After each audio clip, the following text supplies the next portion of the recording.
Good afternoon. Oops. I need to turn off.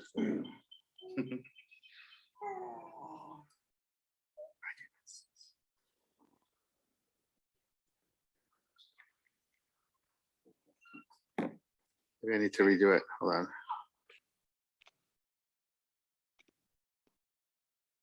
Carol, I'm just kidding. I rejoin without my.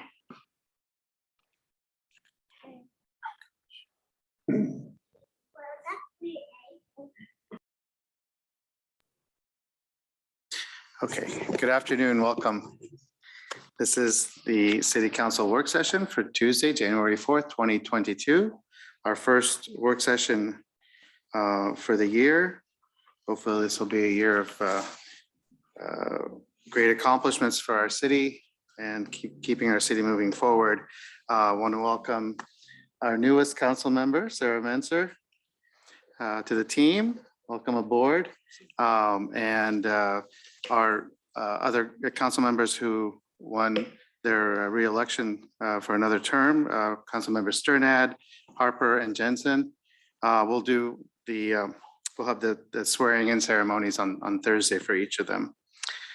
Okay, so first on our agenda for this work session, and I do want to note that Council Member Atkins is joining us remotely today. First on our agenda this evening is the police promotion and commendation presentation. I assume this is why we have such a great crowd here tonight. So welcome everybody, and we'll have the chief take it from here.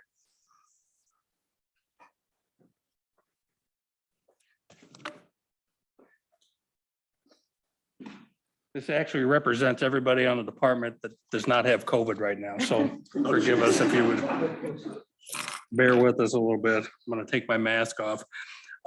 Abraham Lincoln once said, next to creating a life, the finest thing a man or woman can do is save one. And I believe that's as true today as it was back when he said it about 160 years ago. We're here tonight to present commendations to 4 officers who are credited with saving lives. All 4 of them are great officers. They're very humble. And quite honestly, you wouldn't even know what happened if I wasn't here tonight to tell you about it. It was good work all around. We've kind of held some of these off just because of the COVID. So forgive me if some of these are a little bit late. Officers Brian Davis and Sergeant Mitch Walser.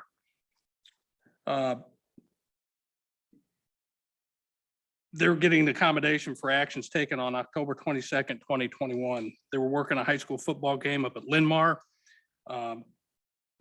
Officer Davis and Sergeant Walser, along with an off-duty medical professional who also reported calls for help, performed CPR and utilized an AED machine on a man who suffered a heart attack in a concession stand area of the stadium. Their quick assessment of the medical situation followed by decisive action saved the man's life. And I'm sure you've seen this one on TV. It was Pete King, the longtime Linmar Booster Club, who was there when my kids were in school, because I remember working in the concession stand at that time too. So congratulations.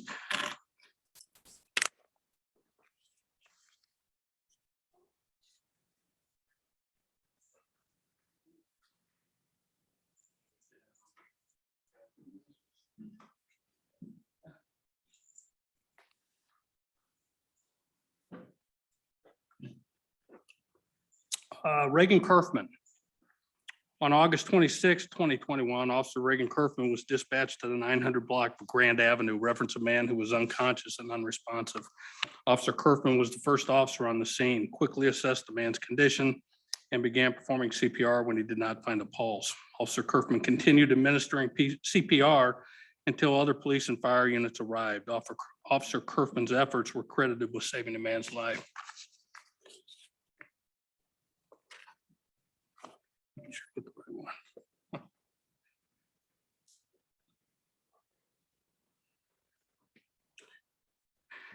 And Nikki Holtz. So investigator Nikki Holtz was working as a bomb technician during an Iowa game on September 18th, 2021, when a man suffered what was later described as a massive heart attack and collapsed near where investigator Holtz was stationed.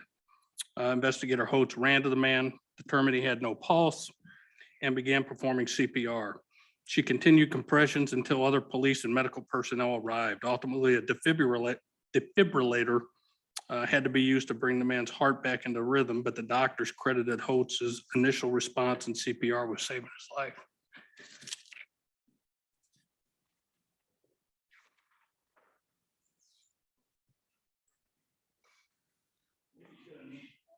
More room. She's got several of these life-saving ones keep trickling in. So. You guys want pictures?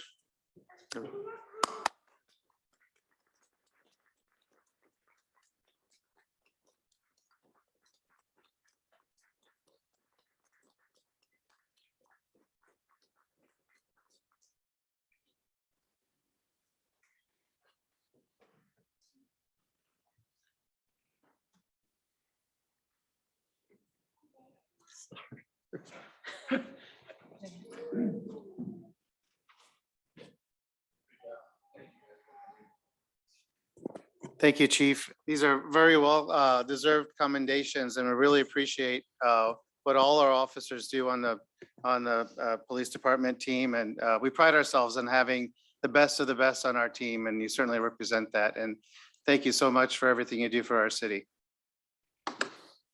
Trent, will come up? Oh, we have one more. Okay. Yeah, I've got a promotion too. Oh, wonderful. Okay. Is your okay? Come on. You take the kids out. You guys ready to give your speech? Come here. You can have the podium. So I've said this before, that the success of any organization can be tied directly to the quality of the frontline supervisors, which is why I take promotions to sergeants so seriously. Generally speaking, when something really bad happens here, the sergeants are going to be the first ranking officer on the scene. And the folks that work for them are going to be looking to them for guidance and answers. The decisions they make early on will have a major impact on the outcome of the situation, the well-being of all those involved, and how the community ultimately judges our response. When I have a vacant sergeant's position, I judge a candidate based on a couple of traits that I believe they must possess. First of all, do they know what they're doing?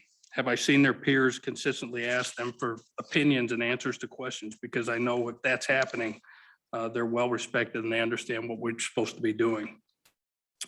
Second, have they demonstrated the ability to adjust information quickly, weigh their options, and make decisions for the right reasons? If you're in a leadership role, you have to be able to make decisions, defend them, but also admit when you're wrong. And not everyone is capable of doing that. Lastly, have they shown that they care for the department, the officers they work with, and the community? As an officer, you have an obligation to serve the community, but once you put on that leadership position role, you take on the added responsibility of serving those who work for you. You have to take care of your people in order to be successful. So that's some of the things that I look for. Trent Stadler checks all those boxes and then some. He just celebrated his 12th anniversary with the department 2 weeks ago. He's worked in uniform patrol, investigations. He spent a short time as a task force officer at the FBI right before he got promoted. He's been a field training officer and a member of the special response team. He's well respected by his peers and the command staff, and this promotion is not only well earned, but also well deserved. We actually promoted Trent back in September, but again, due to COVID, we were waiting for COVID to end, but I gave up on that. So we decided to go ahead and do it today. So his wife Danielle's gonna pin his badge on for the kids.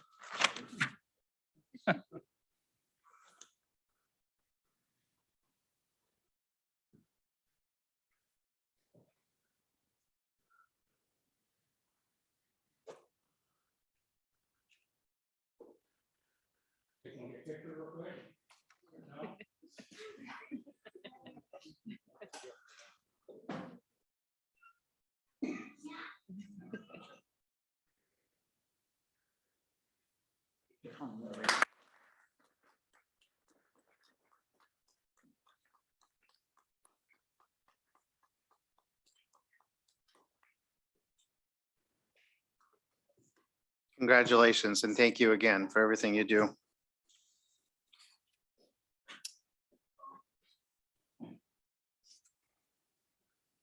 Okay, moving on with the rest of our work session. We have the consent agenda. The first item that's marked is on page 2, item C2, under public safety. Are there any items prior to C2 that any council member would like to discuss or ask questions about? Any items in particular?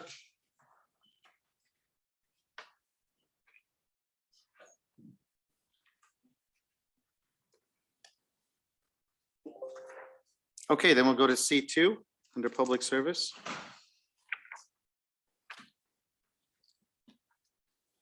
Mr. Miller?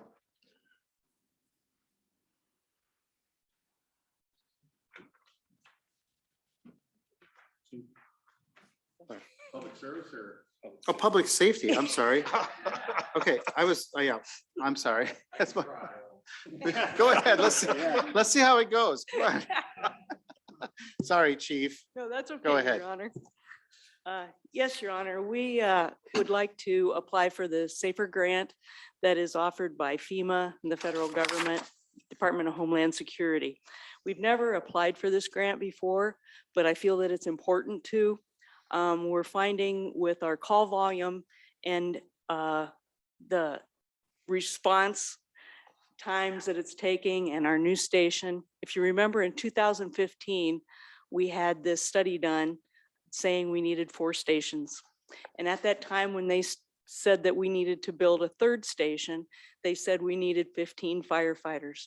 We've only hired 12. And I know the budget has been tough to get through, and so we still need those 3 more firefighters. So to help with that, the SAFER grant is being offered this year through the Department of Homeland Security. It is with no cost match, so it is free and clear. They plan on distributing $560 million and handing out 500 grants. So we would like to apply for that grant. Any questions? Go ahead, Will. Sounds like a wonderful grant that hopefully we would get. My question is, when would that money be available? So when would you hire those 3 more firefighters? Or be June able to hire? 1st, 2022. No. That's when the money be available, so we could have them hired? The projected period of performance start date is listed as June Wow. 1st. Excellent. Thank you. Go ahead. Yeah, Chief, 2 questions. When will you know that the award for that grant would be finalized and made? Actually, the grant application is due February 4th. Okay, And I know they plan on putting grant assessors together in April. So we should hear May, I'm hoping. okay, all right, fairly soon. Yes, fairly Okay. soon. The second question I had in the agenda memo made reference to the National Fire Protection Standard. Yes. And I just, is that their standard 1710 or 1720 that is applicable to this? 1710. That's Okay. with career firefighters. Okay, all right, thank you. And I guess maybe just to follow up to that, I guess in terms of conforming to that NFPA standard, do we have any additional staffing that we should anticipate? Yes, we could always use more staffing. Yeah, What we're finding COVID has really revealed to us is when people are sick, they can't come to work because of quarantining and things like that. We are very low staffed. sure. And with the call volume, which you'll see in my report for the past year and the years before, our call volume continues to go up. So I can see that we would need more firefighters in the future. I guess just and Ryan, this is just maybe to acquaint you with my orientation on this. If there's an external standard that we should try to conform with, you know, that I think is a good foundation for budget considerations and strategic planning considerations. So that's, Chief, that's why I wanted to know what specific standard you were referencing in this. Yes, and to be clear, we do not meet that standard at this time. And with the 3 new firefighters, we may not meet that standard either. Understood, yeah. Yes, Okay, thank you. you're welcome. Good, Will. One more question for you. Yes. So we were supposed to, they recommended going to 15, And obviously in your memo, you talked about how it wasn't budgeted for up to 15. Did you have a plan in place to get to that 15 number? Was it next year, or the year after, we were going to hire 1, 2? Well, if you recall, since I've become chief, I've asked for 3 firefighters and an extra person for the Bureau for 7 years in a row. So we're just waiting. So it wasn't planned out. Obviously, Ryan, I don't know if you would know yet, but if there was a plan for, in 2024, we were going to hire 2 more, if that was figured out yet. No, it has Yeah, not, okay. because we're anticipating a Station 4. So we need to plan for that also. So we're just taking it a day at a time, but we need to get our present staffing to where it needs to be. Sure. Okay, thanks. Other questions, comments? Thank you. Thanks, chief. Okay. So under engineering, nothing is marked by staff for discussion. Are there any questions under engineering?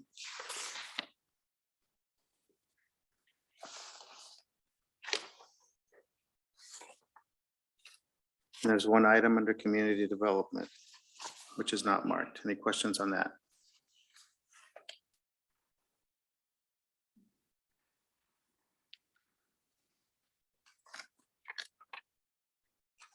Okay, for the next section of the agenda, I'll turn over the meeting to the new mayor pro tem. Just when I get to hit the gavel. Yes. Only if someone goes out of order. Anybody want to go out of order? Randy, you're out of order. No, just kidding. All right, so 3 items under engineering. Any questions, comments on those? Nope. Then we move on to community development, F1. Tom? Yes. Good afternoon. As the council's aware, there's been a request by PNN Flight School for additional days payment under the contract for the extension of the sanitary sewer in the runway. That was completed earlier in the year, and I believe it was in November. As a part of that project, there were allowances made for payment to PNN for the days that they would be closed in association with the construction of the project, $2,400 a day. The project did get accomplished within 4 days, which was 3 days less than the anticipated timeframe. And they've outlined a number of issues that were brought forward to them that made it difficult for them to be open for those remaining 3 days. And so they've requested payment in the amount of $9,600, or I'm sorry, $7,200 additional for those days in association with that project. They outlined and detailed a number of concerns and questions they had as it related to that project and how it was closed out. So. Steve? Yeah, so I read through that, and on the service, they were originally anticipating to be down for about 8 days based on the original communication from the city. It ended up taking only 4 days. The key thing that they're referencing in there is when they received communication from the city that it was going to be done early. And then they keep referencing the inspection that needed to take place. I really didn't recall exactly what date the city got back to them and said, hey, we're going to be done early. And then it comes back to the inspection. Can you give us some comments on both of those items? I don't recall right offhand the exact date that we received a notice. I don't know, Mike, if you. Yeah, so most of our communication would have gone from our contractor directly to Lux Air, not necessarily PNN. They're just a user of the airport. And so the airport manager were the ones that were communicated with, not necessarily every ground personnel that's out there. Yeah, but didn't we have an agreement directly between the city and And PNN? it's included with your packet. Yes. So why weren't we communicating directly with PNN? Since we had that agreement directly with them.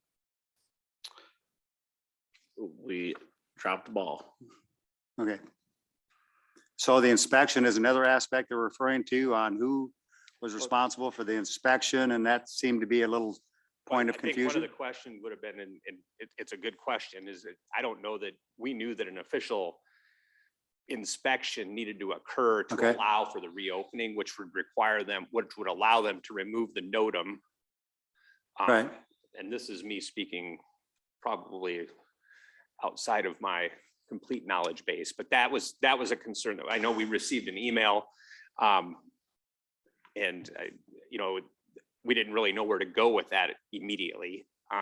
So that's why I think we contacted Luxair, and I think they had made indication to them the day that it closed, as I understand it, that it occurred. So yeah, I can't say that we were fully aware of how that would close out and what the result would need to occur, or what indication they would have to actually reopen that runway. And I believe that was on a Friday morning that it reopened. So we had essentially a 6-hour window or whatever that day to respond to that response. Yeah, I mean, from my point, based upon the points that they made in their letter and what I'm hearing this evening, they certainly seem to have a strong basis for the request. Yeah, So, and I would support it, I guess. Grant, go ahead. Yeah, just somewhat of a follow-on with that. I agree. I think PNN put forth a cogent justification for the increased compensation for downtime. I know part of their concern is that advance notification of a targeted opening a day or so away, so that they could begin to their early phase re-engagement with their operations, and certainly the general concerns relative to inspection, return to flight inspection, and all of that kind of thing will be informative to us as we think longer term about the airport. So I'm in support of this wholeheartedly, and I think maybe this is one of those life experiences that is a learning experience. So. Well. All right, I'll move the gavel back to the mayor. so on Thursday, we'll add a resolution approving the payment for a vote. Yeah. Okay.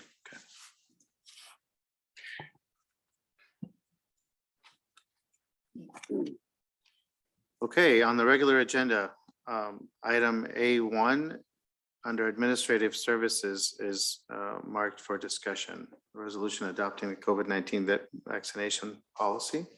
Who's leading that discussion? Kara, go ahead. Thank you, Your Honor. I know all of you at this point in time are familiar with the fact that OSHA has issued the emergency temporary standard relating to COVID-19 vaccines for employers that have 100 or more employees. That does, in the state of Iowa, include our local governments. So the city of Marion does fall under that set of rules. So what we have done is prepared an initial policy that relates simply to the vaccination that we're calling our COVID-19 vaccination policy. And this outlines just the general requirement that employees under these federal rules are going to be required to either be fully vaccinated or they will need to participate in weekly testing. There is also a masking requirement that goes along with that, but the city currently has a policy that we are following CDC guidelines. So for the most part, all employees are still required to be vaccinated when they are in close proximity with others, things like that. But this would mean that if the CDC changes those guidelines, then unvaccinated employees would still have to be masked in the workplace. This policy does not include details on the testing. And I know that's a big topic of interest, but this policy provides for who is a covered employee, because there are exceptions to that. Most notably, employees who spend their time working outside and come in only to clock in, clock out. They don't have to follow the vaccination policy. Employees who work from home entirely do not have to follow this policy. And there's a couple of other exceptions, but it outlines who is covered by this policy. and then just simply what those requirements are, what fully vaccinated means for purposes of this policy. Fully vaccinated means you have your first 2 either Moderna or Pfizer shots or your 1 Johnson & Johnson. The ETS does not require proof of boosters at this point in time. We don't know if it will in the future. This is all subject to change at any point in time. It does cover what the requirements are for showing proof of your full vaccination. There are 5 different forms of documentation you can provide. There's also an attestation form you can provide if you can't provide the proof listed. And then it also talks about the testing in and of itself, and a brief overview of what happens if you fail to comply, if you're diagnosed with a COVID-19 result, if you have either a positive result or a medical diagnosis, things that it doesn't cover. And this is just the very basics of that. So this is what we're calling the COVID-19 vaccination policy.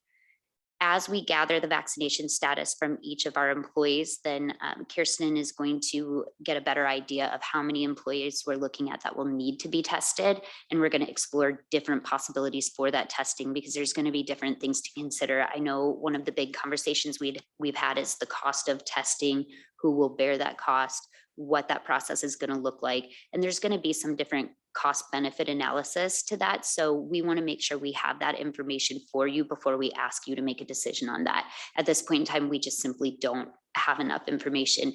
We have already started the process of gathering the vaccination status from all of our employees. So that's the first step. Once we have all of that, then we can kind of explore what our options are. And we've got several ideas out there. As we get that information, I shouldn't say once we get it, but as we gather that information, we do intend to keep you updated so that when we come back here with a testing policy, which will be the next policy we put in front of you, you have that information. You know what the options are for testing procedures. You know what the costs are associated with each of those possibilities so that you can make the best informed decision, rather than us just coming in and saying, here's this whole really big policy, please make a decision right now. We also have until February 9th to implement testing at this point in time. So we have to have this policy in place before our next council meeting. So that's why this is on the agenda. And then we have another month before we have to implement the testing. So we thought it was just smart to go ahead and do this portion now and then formalize the procedures once we have the information. Along with that, we are also looking at changing the name of our current COVID policy. It's a pretty weighty name right now. I believe it's let me pull this up because I honestly don't even remember it without looking. It is the City of Marion, Iowa Infectious Disease Action Plan COVID-19 Pandemic. We want to change that policy to the COVID-19 Illness and Exposure Policy so that employees know if you're looking for what the rules are related to COVID exposure, to COVID diagnosis, here's that policy. And that will be changed and updated to reflect the new CDC guidelines as well. I'm sure most of you have seen in the news that the CDC just changed what their recommendations are once you're exposed. Then we'll have this policy, which is the vaccination policy, which outlines what the vaccination rules are. And then the one we're going to bring in the near future will be the COVID testing policy. The additional wrinkle we have with that is that this is in litigation, and it is set for oral argument in front of the Supreme Court on Friday. It's a very unusual move from the Supreme Court, but I think that goes to show that they are taking this very seriously. We don't know how long it will be before we have any further guidance or decisions from them, but that could impact what we do with the testing portion of the policy. It could also impact what our deadlines are for implementing that. So as far as the actual testing procedures and requirement, that we're kind of in a stay tuned holding pattern for that. I think that covers the major, let me check here. The other thing that Kirsten and I have been discussing is whether or not this will apply to council members because you are paid. I know you're elected officials and not employees, but you are on the payroll. That's something she brought to me this morning. I have not had a chance to look into that. Her inclination is that, yes, you'll have to provide vaccination status or test. but we don't know that for sure yet. So we will provide an answer for that. Hopefully I can update you on that on Thursday. Oh, was that it? That's everything, yes. Go ahead, Will. I think, yeah, that was my question. I think others too. But I have one other question. What happens if we don't get everything in place by February 9th and don't start testing? Is there fines from the government, or how does that work? There are potential fines for violations.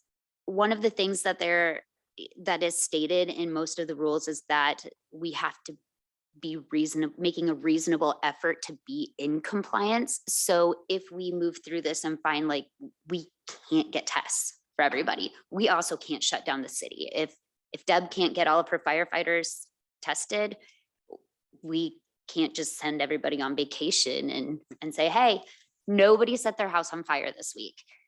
That's not practical. So we have to be making reasonable efforts to be in compliance, and we can't be willfully avoiding our duties. So there is that possibility. The other thing is that this is going to be enforced primarily on a complaint basis. So I don't believe we're going to have anybody knocking at our door on the first day, checking to make sure we have everything in place. That being said, we will make every effort to have it in place. Councilmember, and that is one of the reasons why too we're breaking out the policy as Kara had mentioned, that this is showing reasonable effort to bring forward a policy being compliant. So we wanted to make sure we got the data so that there can be informed decisions made about the testing procedures, who's paying, and but this is the first step in that process to show reasonable attempt to comply with OSHA standards. Grant, go ahead. Yes, Kara, I'm glad you mentioned the pending Supreme Court action that is, I think they're scheduled for Friday to actually hear arguments on this. It had somewhat of a roller coaster ride through a couple different levels of federal court over the last month or 6 weeks. So what I just take this total effort to be is you're just trying to pre-position ourselves so that we can, whatever the answer is, we can enact in as timely a basis as we possibly can. Yes, we have this in front of you today and this week, because if on Friday they say we're going to uphold this, you need to enforce it, and there's no extension of those deadlines, we don't have another council meeting before we have to have at least a general policy in place. Okay. Thanks. Anyone else? Thanks for all your work on that.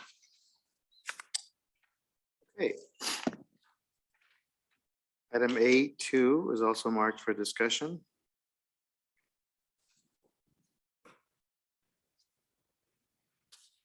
Hi, Leanne. Hi, good afternoon. Item A2 is a resolution approving investment management agreement and custody agreement with U.S. Bank National Association. Just as a refresher and for Sarah's benefit, this does fall in line with our strategic plan initiative 2, efficient and effective government. Goal 2.1, generate additional revenue. And the strategy is to maximize investment revenue as outlined in a revised policy. The last time I believe I was in front of City Council, we were approving a contract with UBank Capital for advisory services as we went through the RFQ process. I would like to thank Zach Eubank from Eubank Capital LLC, the members of the Investment Oversight Committee, and both council members Sterned and Harper for helping throughout this whole process.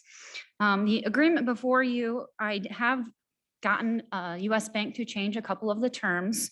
For one, they had a 30-day termination notice in there. I had that changed to 90 days as I've seen how long this process can take if we were to term and need to go with a new investment advisor.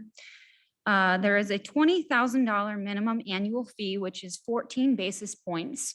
To maximize that, we will want to invest 14.3 million, which should not be an issue. And going through the RFQ process, I did share all of these documents, of course, with City Council in the packet. 10 firms were directly solicited throughout this process. 4 requests were made for the actual RFQ forms, and we did receive 3 responses, 1 from US Bank, 1 from PFM Asset Management, and 1 from Gemini Wealth Group, LPL Financial, which is where we currently have a broker-dealer relationship.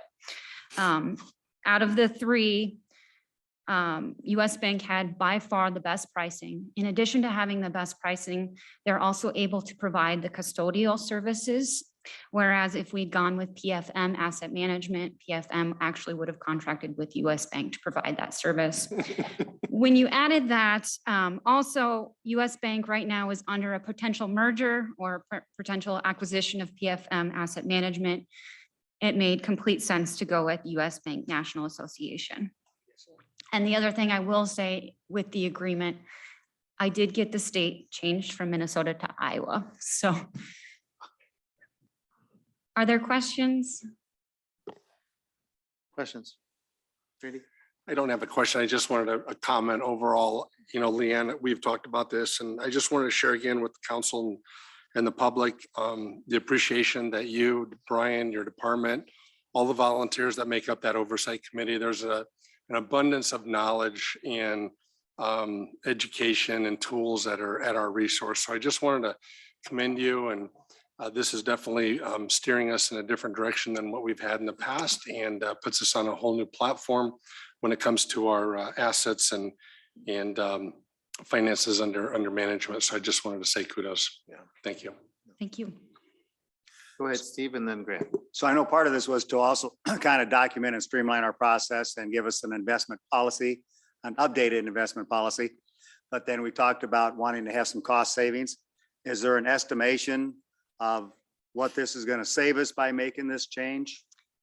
What's difficult in that is that the cost structure that we had under the broker-dealer relationship was not transparent. It Okay. was 36 basis points per transaction. In communications with Gemini Wealth Group, they were saying in some years we paid in the six-figure range, but this last year we paid $10,000. So I think overall we'll see a significant savings over the life of the contract, but I don't have numbers to provide. And it hasn't been reflected in the budget. So that's the other thing. This will now be reflected in the budget, adding a level of transparency. So at least your indication there is there may be at least maybe 20 basis points savings to some extent on a number of the transactions, which will reflect some hard dollars down the road then. Yes. Okay, thank you. Grant, go ahead. Thank you. Leanne, this is this, I think, principal deliverable number 2 that you've been working on with the oversight committee. The first one was in fact that redraft of the overall investment policy. And I think that came to fruition, if I'm not mistaken. So again, thank you for all your hard work, Brian's work, and the hard work of the oversight committee to get those deliverables taken care of. Thank you. Anyone else? Great. Appreciate all the work that everyone has put into this. Thank you, Leanne. Okay, now I think I'm looking at the right page, public service. Is that chief? Yes, it's Chief Carroll. Thank you, Your Honor, Council. The agenda item is the first reading of the proposed ordinance to increase sanitary sewer fees. Now, we've communicated with the council. We need to do an interim increase. This is based on our flows, our wastewater treatment fees. Staff is recommending a 21-cent increase. And so that's going to mean about, let's see, do you have the next slide? No, go back. One, no, go back one, sorry. So that's going to be about $1.26 increase for an average home that utilizes 600 cubic feet. So again, we're going to know more where this is going to go next week. We meet with Cedar Rapids. We're going to know what that's going to look like next year, but this is something we are recommending. So go to the next slide. And so that's, you can't see it. This is a poor chart, but the smiley faces, that's where our fees compare to other cities. So we're still very competitive. You can go to the next one. And so again, Marion's right in the lower tier. We're still competitive, but we're anticipating those fees will keep going up. Any questions? Great, go ahead. Yeah, so the driver to this, and I think it's 2 slides back, was my main question. The driver to this is an external pricing or costing increase. That's correct. We're seeing increased flows That's the main driver. That impacts our cost to wastewater treatment fees. That's the main driver is our wastewater treatment. fees. So our flows Mhm. are increasing, therefore they need to charge us more That is for correct. that incremental volume. Yes, sir. Okay, thank you. Go ahead, Will. A couple questions. Just, so it's 11 cents, not 21 cents, correct? Increases 21 or 11 cents? No, it should be 21 cents. I'm sorry, that's incorrect. It should be 21 cents. 460. Sorry. That was 11. 460. Yeah, so we're recommending 21-cent increase is what we're recommending. So, okay, I understand the need and why we're doing it. My questions, well, when is this going to go into effect? March. In And so what March? we're gonna do is we're gonna prepare information, get it out to the public, let them know what's coming.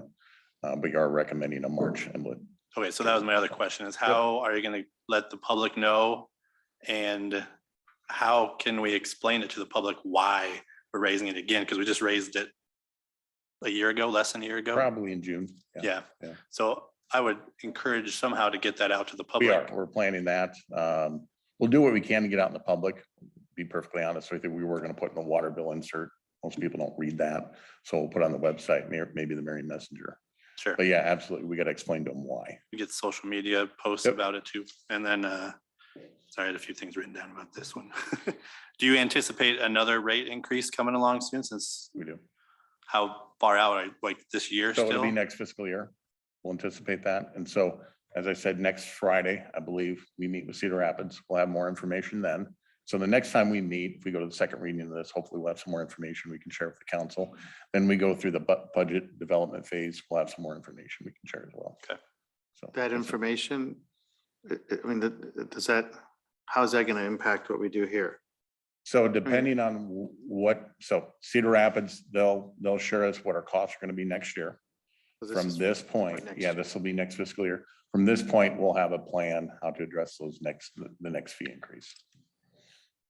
Okay, go ahead. Wayne. Thank you. Ryan, does Cedar Rapids have banding or thresholds? Are we just getting into the next banding level? And, or does this strictly work on meter reads, so for example, if we're at 100,000 cubic feet and the next banding price is at 125,000 cubic feet, is there banding scheduled within that pricing? No, Or I think probably in the next meeting, we'll break this down to you. When we get these fees annually from Cedar Rapids, they're very complex. And so what they show us is their entire budget. The first thing we got to do is take out their industrial loadings. That's the major industries in Cedar Rapids. Then they give us what their budget is for residential loadings, and I can walk through that with you.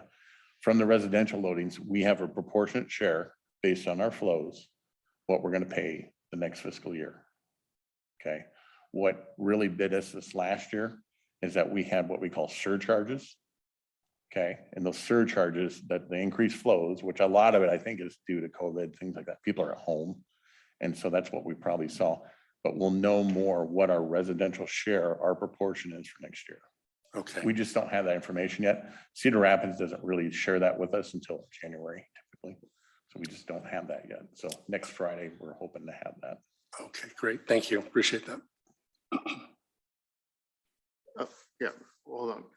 Tom, go ahead and then, Well, I just want to comment on the sanitary sewer connection fee, which is somewhat related to this. So if this, I don't want to. You want me to go? go ahead with your comment, then we'll go back. So to I just Pat. wanted to also at the next meeting, we do have the numbers that we were talking about as it relates to the sanitary sewer connection fee for individual houses based on the capacities needed for future. Ryan got me that information. And so we'll probably bring that forward to talk a little bit about that as well at the next meeting. And I know that's a lot of fee increase conversations related to sanitary sewer, but it's probably good that we have that conversation at the same time. Just so you're aware, a per person cost for that future capacity, and correct me if I'm wrong, Ryan, is $698.79, almost $700 per person. When you think about a two-person household on average, there's a significant cost for the city each time a house is built to accommodate the capacity that we need to acquire from Cedar Rapids. So that'll be a conversation as well at the same time. So that we're hoping that when we're talking about these items, that it's being talked about holistically. We know there's costs that are being incurred, but it's simply something we have to pay for, and we do pay for. So we're trying to pass that along and ensure that the appropriate folks are paying for those fees as they continue. So that'll be another piece of that conversation at the next. Go ahead, Grant. Thank you, Your Honor. Somewhat in the vein of Randy's question. So this is not a tiered pricing structure that we're dealing with, and the analog to that is the electric tariffs that Iowa Electric, or I should say Alliant, has. Those are published and those are tiered based on usage. What this seems to be is that this is year in and year out. We're subject to price changes based on very changeable elements of their operations, coupled with our increasing flow. So that puts us in somewhat of a difficult position to take a look at. I think, in essence, this is something that I would say is an interim increase, just due to changes that have been realized by the solid or the wastewater treatment facility. Is that a fair statement? That's very fair. Okay. That's absolutely right. So each year we don't know what that rate's going to be. That changes year in and year out. They could say the residential share of the rate structure within Cedar Rapids is more than last year. And so that's going to increase our fees. Or they can say, I don't think this has ever happened, the industrial share is much larger than our fees are going to go down. Sure. I've never seen that. Yeah. So. Okay. Yeah. Thank you. We will have more information the next time we bring this to council, and we can walk through it, but we did want to get this in front of council because we really do need this increase. That fund is not sitting well right now. So. Go ahead, Will. Sounds like we need some of that switchgrass fields on the, that we talked about anyway. I would encourage that though, when you let this, or, tell the public about this rate increase, and let them know that there's going to be another one coming soon too, and let them explain why, and that this is going to be a continuing thing as we grow. Apologize for the typo 2. That's supposed to be 460. So we'll get that corrected on the heading as well. So. Go ahead. Yeah, I think when we send out that information piece on that as well, maybe give them a little education on how our fee still stacks up, like the slide after this, how it does stack up to some of the comparable cities. That helps. Okay, I think that still says that while this is something actually being managed by Cedar Rapids as a whole, as an area cost center, it's still being managed still cost effectively. And I know a lot of cities are incurring a lot of extra costs to come up to new codes, that the states and the federal governments are enacting. So we don't see that. You don't hear a lot about that, but I think that comparable data may alleviate some of the residents' concerns. Are capital improvements built into this fee? No, not really. This is what we call operational. This is fees. for our actual Mostly use operational fees. The only capital improvements, Leanne can correct me if I'm wrong, is the debt service we have on the new public service facility. I think this one lies within this operating fund. But outside of that, we have what we call a sewer replacement fund. And that's that's a $2 flat fee on a person's bill. Right. I'm talking about capital improvements to the it's very facility, limited. the treatment facility. Cedar Rapids, Yeah. We do, so a part of that fee structure does include capital improvements that we pay them annually. That's broken down in there. Yes. It's a part of this fee that we're Part of dealing that with fee. here. Now, Yeah, okay. one, Because I know they're making improvements, major Yep. capital improvements there. mandatory. and that will be coming down the road. I'm sure we'll get into that next Okay. week. Yeah. It's not only plant expansion, plant upgrades, but we have what we call nitrate removals coming down next 10 years. And just preparing the council, we're gonna have to I have to mean, look at it is that. what it is. The hard part is it's not predictable, so it's hard to That's correct. plan when it's just so unpredictable. Yep. But yeah, it is just, it is what it is. Other questions, comments?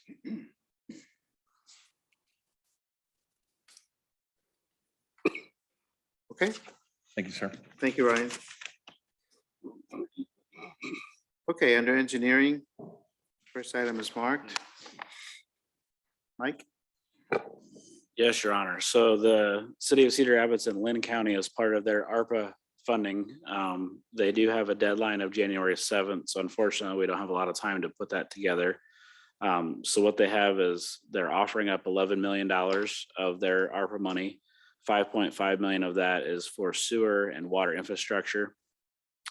Those of you that were on city council at the time, we had a study done by HDR that was almost $83 million worth of sanitary sewer improvements that we need. For those that were not on council, if you'd like that, I can supply that in-depth report. So there's 3 projects that we're recommending that we move forward with. That's an ask of $3.8 million. I doubt that all those will be approved, but it's free money to go after, so there's no reason not to try. And the water department has done a separate application. So I'm going to walk through real quick. We'll go to the next slide. So directly from the HDR study, so segment 7 is part of the trunk sewer that is shared by all the municipalities. So segment 7, segment 10, and segment 6 are all part of that study. So we're not going to apply for any of those projects.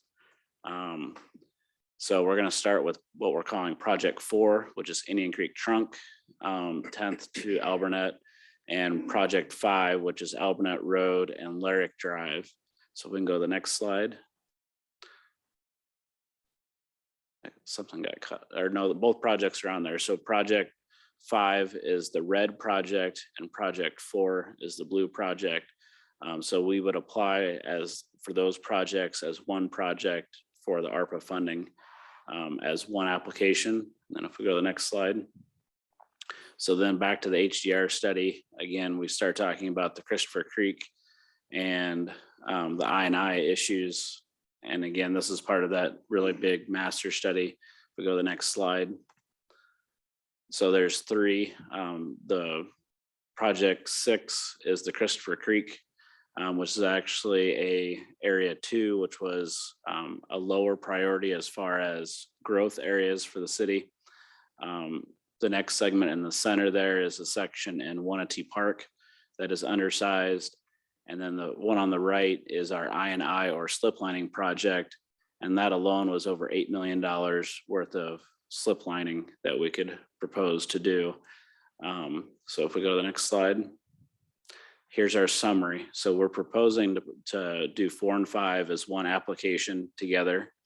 Project 6, not applying for, as that's in our growth area 2, which is secondary.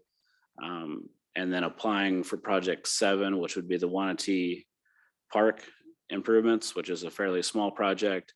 And then the I&I, if we were to ask for all of it, there'd be more money than they have available. So just asking for $2 million on that segment to do some infiltration and slip lining project.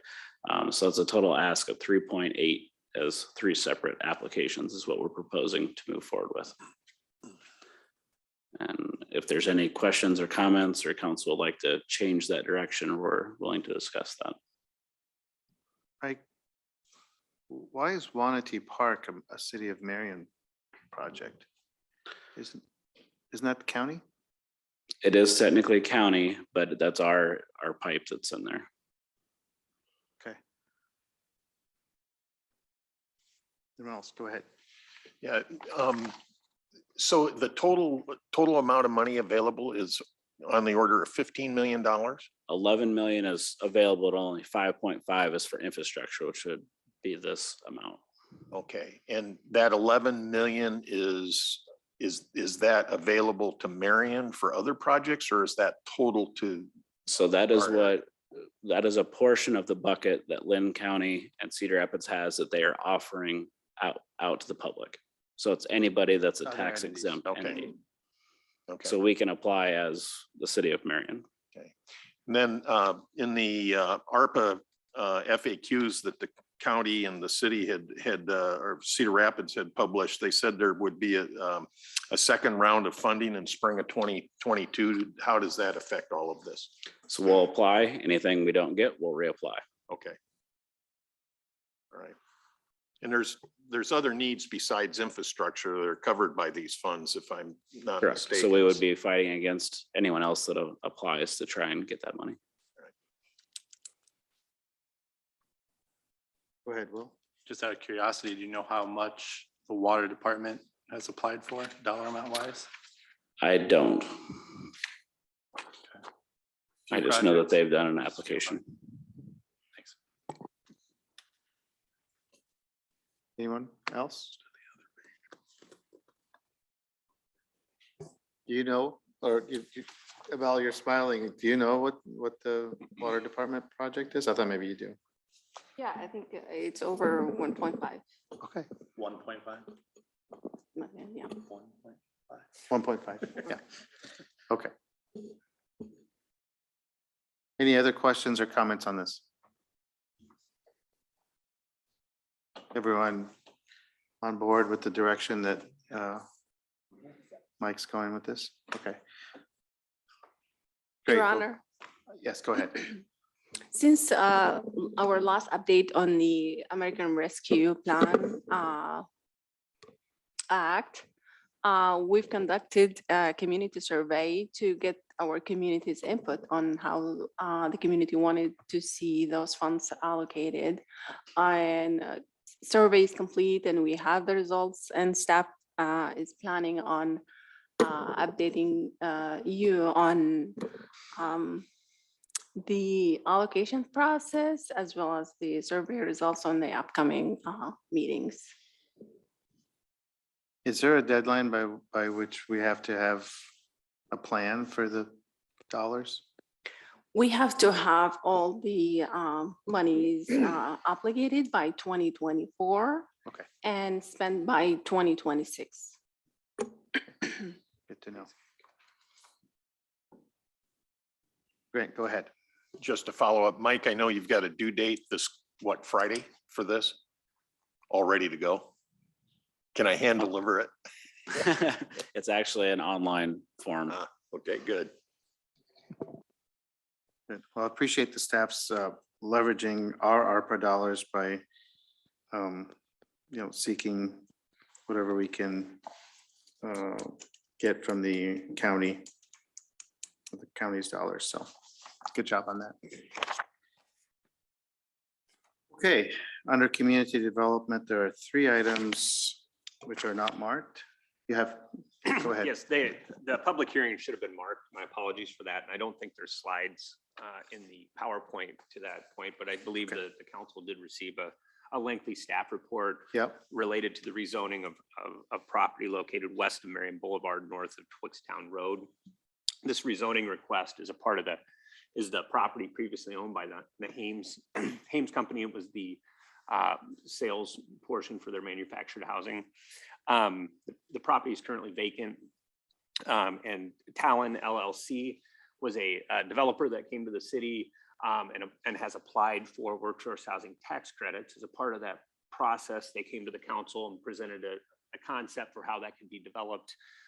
They were successful in obtaining those tax credits, and they are now coming in to rezone that property to provide for the residential housing that they've been awarded credits for. And I think at the time we had discussed that this process would come through the city council. So there was a detailed staff report regarding the rezoning. The property is currently zoned C3, and they are moving it to a planned development residential district, which would provide the opportunity for the housing. As a part of that process, what you're seeing and what we'll hear on Thursday night would be the actual rezoning and land use plan amendment to the comprehensive plan to provide for the rezoning. Because it's being rezoned to the planned development district, you will also see in the future a site development plan and the details surrounding the property. So for example, the elevations, what the project's going to look like. We've asked for a traffic study in the area. As many of you probably know, It's a very awkward intersection, skewed. Engineering has concerns on where that access is located, as does planning. And so we want to make sure that it's a very viable project when it's opened. But obviously the first step is to get it rezoned. They don't want to put the time, money, and effort into proceeding with the project until the property has actually been rezoned. We did take a peek at this at the Planning Commission level. After reviewing the application, the Planning Commission did recommend approval of both the land use plan amendment and the rezoning request. One applicant or one adjacent property owner did make some comments and had some concerns. If you just because it's the one person and it is a prominent property as you drive down Marion Boulevard, just beyond the site going east, it's the house on the hill. The owners of that property have concerns with the development and the impact to their property. Their concerns were outlined in the staff report. It would not surprise me that they come on Thursday and voice those concerns in person, which is perfectly fine. Many of the concerns that they had were primarily related to private property interests between some access points and such that they had agreements in place with the previous owner. We're not privy to those, so they'll have to work those out independently. But they do have some concerns with the impact. Their property is currently zoned commercial, but they are a residential property. So we feel like the zoning is in place that would support, and the PDR would actually be less intrusive than the commercial as it was reviewed. So there may be some comments on Thursday relative to that proposal.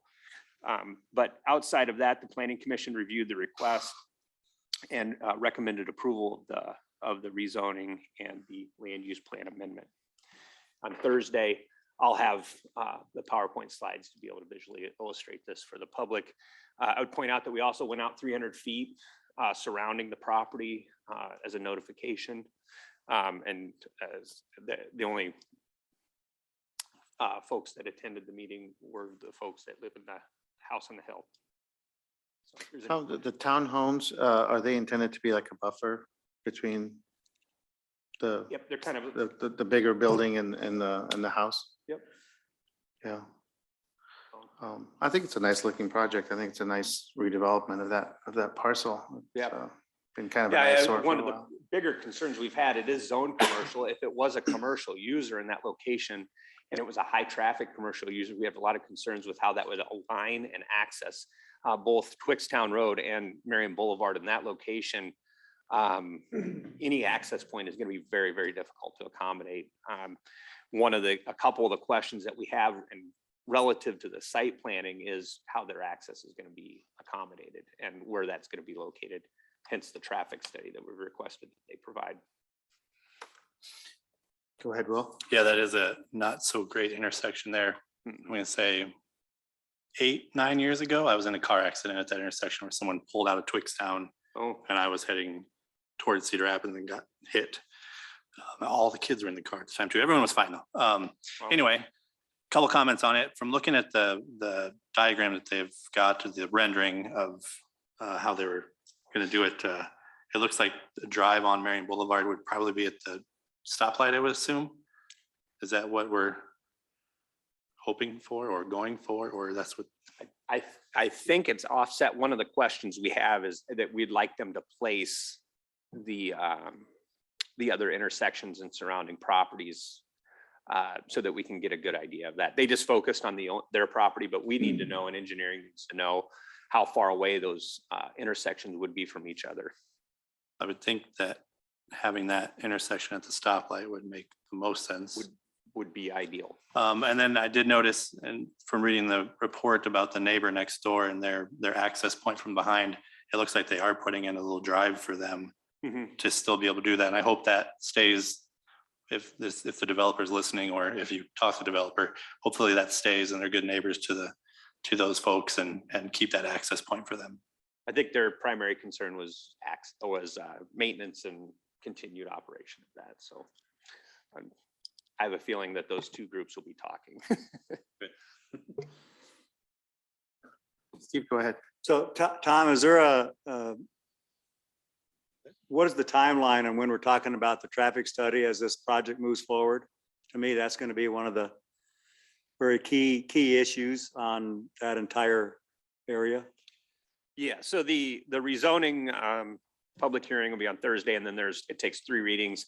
I think after the first reading, they'll probably proceed with more detailed more detailed plans, but you can see within this, the applicants have provided fairly detailed plans.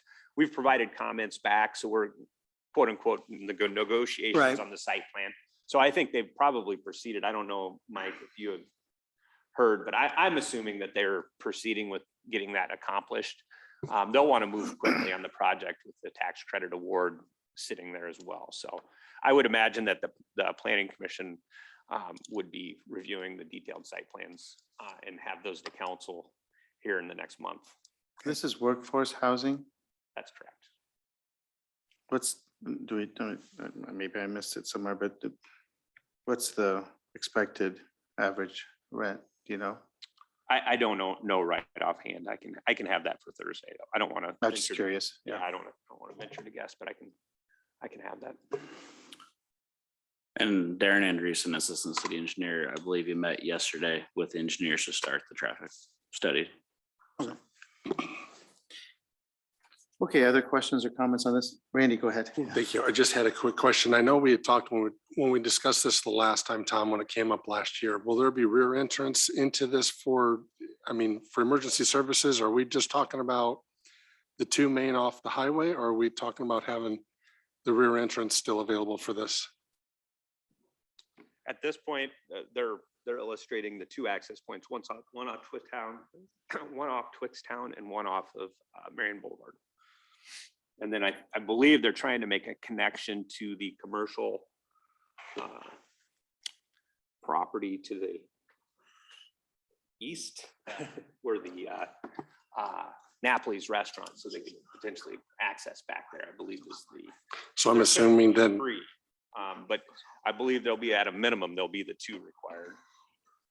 Yes, and that does meet code. it does. Yes, it does. So we would be able to get apparatuses back into the Yes, northern part of that location yes. under their plans. Okay, great. Thank you.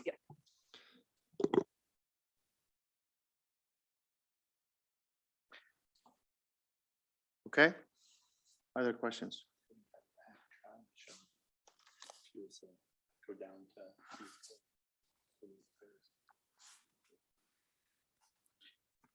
All right, so that brings us to the end of the work session with the closed session motion. Your Honor, Go ahead. Your Honor, I move to adjourn to exempt session regarding collective bargaining as permitted under section 20.173 of the Code of Iowa. Second. Okay, it's been moved and seconded to adjourn to exempt session regarding collective bargaining as permitted under section 20.173 of the Code of Iowa. May we have the legal counsel statement, please? Thank you, Your Honor. I have reviewed the proposed subject matter for the exempt session and find the same to be appropriate under Iowa Code section 20.17.3 of the Iowa Code. Any questions or comments before we vote? Okay, roll call, please. Mr. Harper, Yes. Ms. Adkins. She might have stepped away.